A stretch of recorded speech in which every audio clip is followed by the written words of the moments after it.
This is I Love Black People Radio on HUR Voices, Sirius XM, Channel 141. I Love Black People is more than a radio show.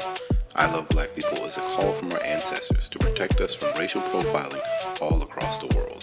Go to ILoveBlackPeople.com and become a member today.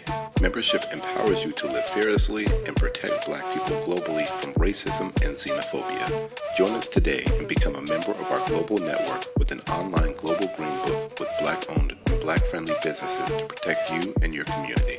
Membership is free, and with you, we will become 10 million strong worldwide. I am because we are. And welcome to another amazing edition of I Love Black People. And we have a returning guest that I literally talk to every day. We have an amazing brother, Wafula, our Senior Director of Development, our Development Czar, our Development General, the one who's charging up this amazing hill and leading us as it relates to the technological advancements of ILoveBlackPeople.com. Your brother, my brother, the good brother, Wafula. Welcome back to I Love Black People. All right. Thank you, Sinclair. So excited to be back for a second time.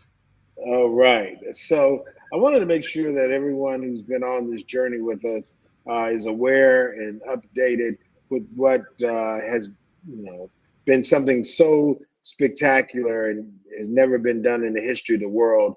And with your technological coding and developer skills, we've been able to create the first in the history of the world, a global safety net to protect Black people from racial profiling and xenophobia all over the world.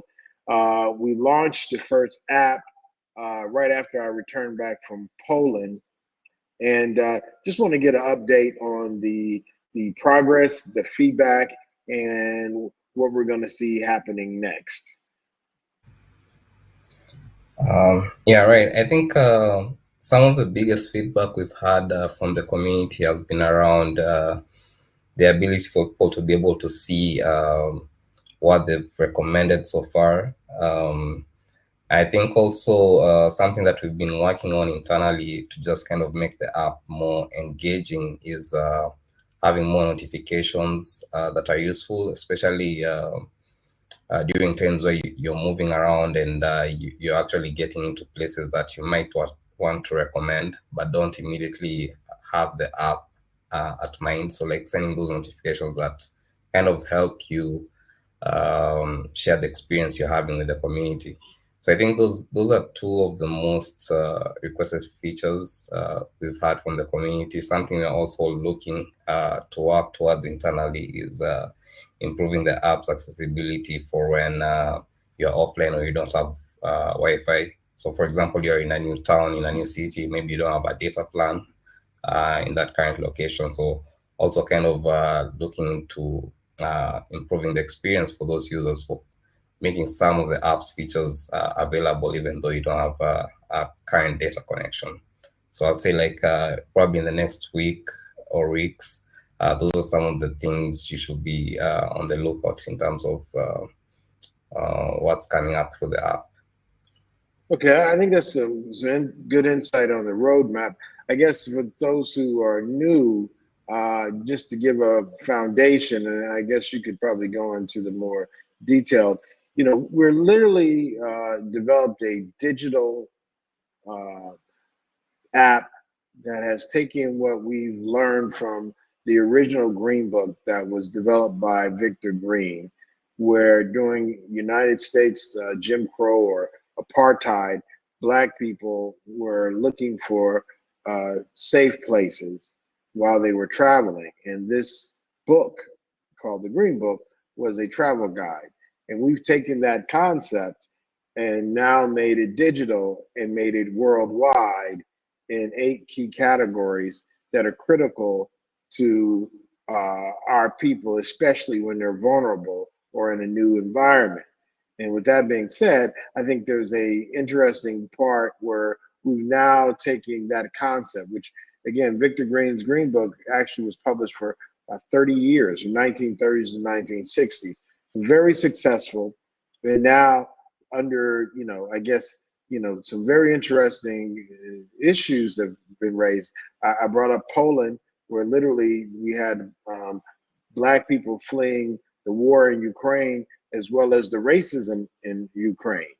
And the fact that we wanted to make sure that they had safe places to go to as they were fleeing this racism, which was very brutal. And they were pulling people off buses, beating them. There was a lot of things that were being done by the state. And even in Poland, where we interceded, there were situations where people were opening their doors for refugees, but they had to be European. So helping to identify that. And I think, as we've also noted, a brother Elvis Nyate was murdered in a xenophobic attack in South Africa. And it's one of those things, again, where the issues of racism and xenophobia, are very frequent in the United States. If we were able to list all the racist murders by police or what have you, we wouldn't have enough time in a 30-minute show. But we've also seen some of these things happen in countries like South Africa. And when you think of the development of this app, how do you see in what role do you see this app playing to help empower our people globally? Yeah, I think it's good that you bring that up, Sinclair, because I do remember us having a discussion a while back in terms of who this app really is for, and the expectations for that person. So it's not just about recommending a place that you like or feel that is like good, but it really goes deeper towards recommending places that you feel, if I get into this place during a time when I might be vulnerable to attack, I feel that I'll be safe in this place, right?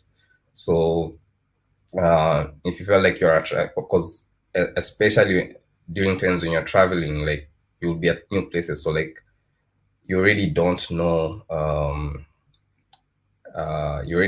this, you're not familiar with this place. You might have a very specific budget that you're working with when you're traveling, so you really don't want to add into it your safety. So one of the main thing with this app is to make sure that when you're traveling, you can trust and be sure that the place where you're going to spend your money, spend your time on, will not mistreat you. You won't have xenophobic and racial attacks in that place, right? And So that's well, let's get to the heart of the matter, because I think you're alluding to it. The functionality of the app right now is literally for the folks who are recommending these safe places, right? That's the focus. Or help me with those details. yes, right. That's the focus. Because for us to be able to get there, we need a community of people who've experienced these areas to come and say, okay, based on my personal experiences from these businesses, I can actually confirm that this place will be safe for a Black person.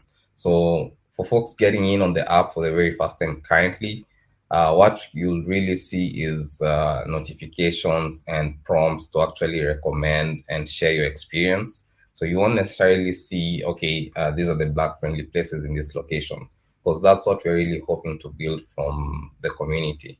So like right now, as the app is really, we're looking for people to be able to share their experiences of places they've visited throughout the globe, so that once we have like a good number of recommendations, we'll be able to keep our brothers and sisters safe by now sharing those recommendations. So that's, I think it's great that you put it that way. So our focus now are early adopters who are interested in not looking for safe places, but those who already know of places being able to share. And I think we've had people question this. Well, how do you know this information is good? And we already in the Black communities in general, already share information with each other informally. If someone comes to Washington, D.C., where I'm located, for a place to eat, I'm going to recommend a place that's going to treat them with dignity and respect. You're located in Nairobi, Kenya. Somebody gets sick in Nairobi, you're going to be able to refer them to a doctor who's going to treat them with respect and not deny them service or try to do some type of weird experiments on them. So what we're really doing is taking something that already exists in the Black community and crowdsourcing the information. But for this app to literally be the tool that we know it will be, we need as many people who can hear our voices to download the app and recommend these Black friendly places in the 8 key categories that we have. And those 8 key categories are places to eat, places to sleep, transportation, legal, healthcare, childcare slash education, finance, as well as beauty. And we see those as areas that are critical where you don't need, you don't want a bad situation to come out of it. And I think some of our listeners, might think that, by and large, when they're traveling, they don't have any problems. And I always try to make people clear and aware. Brother George Floyd, may he rest in peace, when he was murdered by the police, I'm sure he had been to that location maybe once or twice before. At this time, he was accused of passing a counterfeit bill. Things went desperately wrong. And I think one of the things that we realize with racism, it becomes very heightened and accentuated when things go wrong. So when you're in a crisis, that's the wrong time not to know if your lawyer is racist or not. You want to make sure if you're in a foreign country or even in your own town where you actually live, you want to make sure you have representation that respects your humanity as a person.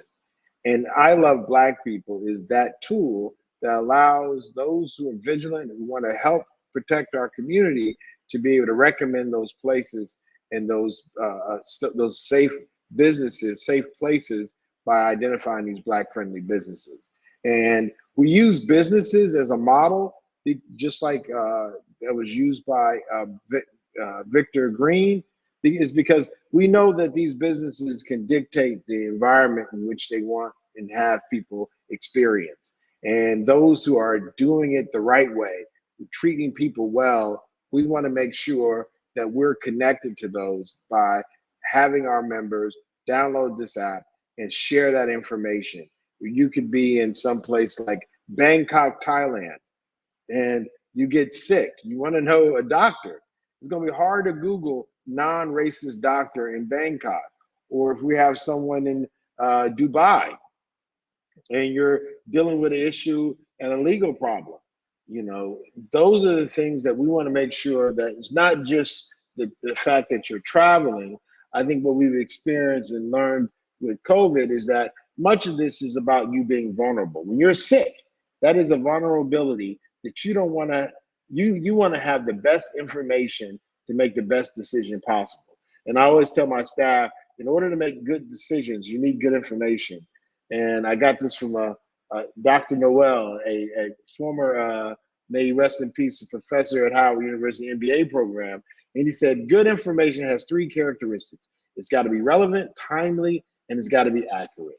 And we want to make sure that Black people all over the world have access to the relevant, timely, and accurate information so they can be clear that they're not going to be victimized by racial profiling or any form of xenophobia when they're moving about the world, and they can do so in a fearless manner. As it relates to some of the things that you see happening with the app right now, what are some of the things that are encouraging to you as far as the feedback as well as the usability of the app? What are some of the features that you think is important to share with our listeners, Brother Wafula? Yeah, I'll say the major thing will be the ability to recommend based on businesses that are close by. So something we had initially back on our website is you'll actually have to think of the business you're recommending, go ahead and type it out, put it in and hit recommend. But what we have with the application is, well, once you get to an area, we try as much as possible to show you a list of suggestions, which is based on businesses that are close by you. So in no way is this suggestion actually saying these businesses are Black friendly, but we're trying to make that experience easier for folks trying to recommend by actually showing them, okay, these are the businesses that we see that are close to your location. And so you just actually have to come and say, okay, yeah, I see this business close to me. I'm there right now, and just hit like to actually say you're recommending this place as Black friendly. So I think that's one of the biggest takeaways with the app in terms of trying to make it really super easy for Oh, someone. no, explain that again. So what happens, walk through it, because you just said like, but kind of walk the Mhm. person through. They're in a business, that what happens on their phone? Right. So when you have your phone on you and you have the app installed, and say you walk into a business, and the app does request to have your location information. So for purposes of knowing businesses that are close by you. So once you walk into a business, if you have the app, you will be able to see the businesses that are close to you, including the business that you are in, right? And we have a suggestion section at the bottom that actually lists those businesses. And from there, we have a button on the business that says like or skip. So if you're in a place and maybe you're not having No, a I think you gotta give them more detail. uh What is the notification and what does it say? right. So we do have a notification that says that basically asks you, is this place Black friendly or not? No, And you have what is it? What does it say specifically? right. So it says, is business A Black friendly? And then what's the response choices? Right. So you have an option to say like or skip, right? So you do say like if you're having a good experience at the place and you feel that the place is Black friendly. And for a place that you're not in, or maybe you're not having a great experience there, we really don't want to highlight that place. So you can just skip. So we don't like have that place as a place that has been recommended. Awesome. I think that's a key thing. So they know that this allows them to literally get a notification. Is this Black friendly? Like or skip. If it is Black friendly, like. If you're not sure, or the answer is no, you push skip. So it's not recommended. In our directory, our guide only has those businesses that have been recommended as Black friendly. So they don't have to, if they see this notification, they don't have to take the time to type in the name and address. It'll literally do all that info. It'll capture that information for them. Yes, that's correct. So it captures the name of the business, the address of the business. Yeah, so you don't need to actually type that out. Now, I think that's a powerful part of this, where we want to make sure that it's as easy as possible for those who are concerned about identifying these safe places that are Black friendly, so that, again, everyone at some level can participate in creating a safer space for Black folks globally. Now, that's more of the consumer, the individual. What are we looking at on the API as well as the plugin side? Right. So for our API, and again, this is actually what still powers our mobile app. So for on the API end, if you as a business have decided to like use our API on your website, you are able to provide this platform to your users or your community, whereby they are able to actually recommend Black friendly places within their vicinity. So through the API, you're able to get users to say, okay, I'm in this current location, I'm at this place, and I do confirm that this place is Black friendly, and have that information updated on our platform through our API. And they also, I mean, I think probably more important for these type of businesses and even nonprofits, their members and their employees will be able to access these curated safe spaces, right? Yes, that's correct. So if the employees are maybe, say, for example, heading to a specific location and they want to identify places where they can get accommodation, food, and all that, everything through our 8 categories. Again, through the API, they should be able to access a list of businesses that have been recommended as Black friendly. So that's a benefit that their community, the employees could have through the API. And so it almost becomes like a Google search that filters out racism in a way. Yeah, right. You get a list of businesses and you have several filters. Like, is this business like, is it an accommodation? Is it all this? Now with our API, you get an extra filter that tells you like you'll actually be safe in this place. It's Black friendly, right? Yeah, and I think again, as we start looking at different things, in some places there aren't black-owned businesses, and I know that's a big part of what we're doing is identifying also black-owned establishments. But there are so many, it's 1.5 billion people of African descent all over the world, and as we saw again in Poland, oftentimes in the United States, in many parts of the world, there may not be a black-owned business, but there is a business that treats Black people with dignity and respect. And we want to make sure that we have access to that information so we can share with all our brothers and sisters all over the world.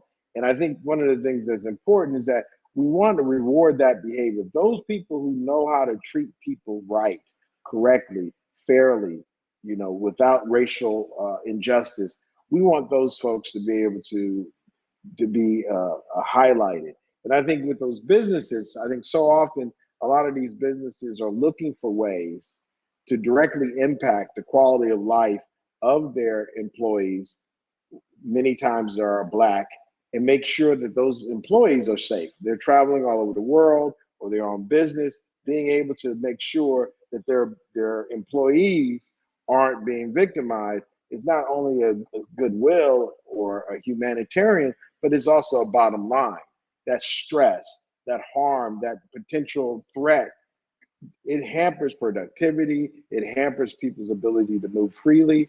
We want to make sure businesses with that, with the API as well as the plugin, see this as a way to leverage technology through our curated crowdsourced information to improve the quality of life of their clients. It could be a client because they might have Black clients, or they could have a client that's not Black but wants to support those businesses that are those businesses that treat people with dignity and respect, no matter what they look like.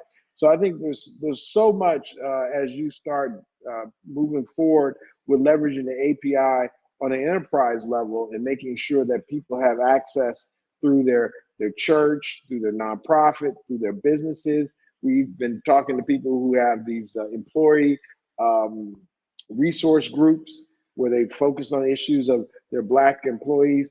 We think these are some things that can be super, super helpful, as well as the plug-in for the use cases that allow businesses and others who are interested in racial justice and want to make sure people aren't being racially profiled. This is an active way without, protesting or, waiting for the government. We can be the change that we want to see. And these tools that you're developing, Wafula, are amazing, and I think are very important at a time like now, where many people are dealing with the, still the stress of COVID and uncertainty that causes. We're now, I guess we're in tech, and we hear people talk about Web3, and we're dealing with the issues of possible World War III. So this is the time where people need more safety, more security, and more ways that they can be empowered to help themselves and others to be in that position. What do maybe we should make sure that folks have the contact information on what they need to download the app and kind of walk through the sign up process? I know we've been improving and working on the sign up process. Can you kind of give them a little breakdown on that, where they can find the apps and how they go about signing up and making sure? And I think one of the things you already mentioned was key, was making sure that they have their notifications on and our ability to locate, so that when they're someplace with their GPS, that they can actually coordinate their recommendations to nearby business. All right. So, yeah, so like you can find our app on both the Google Play Store and iOS App Store. And the name of the app is I Love Black People Safe Places. So you can search for that on the app stores. The app is less than a month old, and with your support, we will change this world that we live in, literally by making sure that our people can move about fearlessly without being concerned about xenophobia or racial profiling. With that being said, as we always end, I am because we are, and I'm definitely am because of good brother Wafula. Thank you so much and continue support. This is I Love Black People Radio on HUR Voices, Sirius XM Channel 141. I Love Black People is more than a radio show. I Love Black People is a call from our ancestors to protect us from racial profiling all across the world. Go to ILoveBlackPeople.com and become a member today. Membership empowers you to live fearlessly and protect Black people globally from racism and xenophobia. Join us today and become a member of our global network with an online global green book with Black-owned and Black-friendly businesses to protect you and your community. Membership is free, and with you, we will become 10 million strong worldwide. I am because we are. Special thanks to Banneker Communities.